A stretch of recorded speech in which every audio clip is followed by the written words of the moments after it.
வருங்கால இந்தியாவின் தூண்களாக விளங்கப் போகும் நாங்களும் எங்கள் குடும்பமும் வாக்குகளின் மூலமாக ஒத்துழைப்பை தருவோம் என்பதில் சந்தேகம் ஏதும் இல்லை.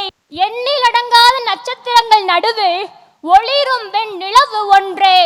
அதுபோல லட்சக்கணக்கான மக்களில் ஒருவர்தான் தலைவராகிறார், மக்களின் தலைவராகிறார்.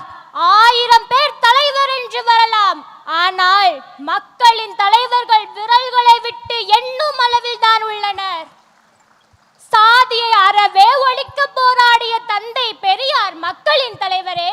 ஏழை பிள்ளைகளுக்கு கல்வியை அள்ளித்தந்த காமராசரும் மக்களின் தலைவரே.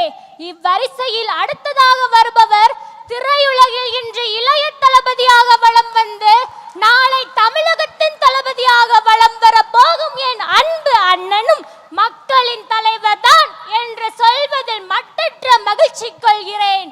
பாரதி கண்ட புதுமை பெண்களை மீட்கவும், இளைஞர்களை சிறை பிடிக்கும் போதையை ஒழிக்கவும் போர் ஒன்று தொடக்க போகிறார் தமிழகத்தின் நாயகன். அப்போரில் வருங்கால இந்தியாவின் தூண்களாக விளங்கப் போகும் நாங்களும் எங்கள் குடும்பமும் வாக்குகளின் மூலமாக ஒத்துழைப்பை தருவோம் என்பதில் சந்தேகம் ஏதும் இல்லை.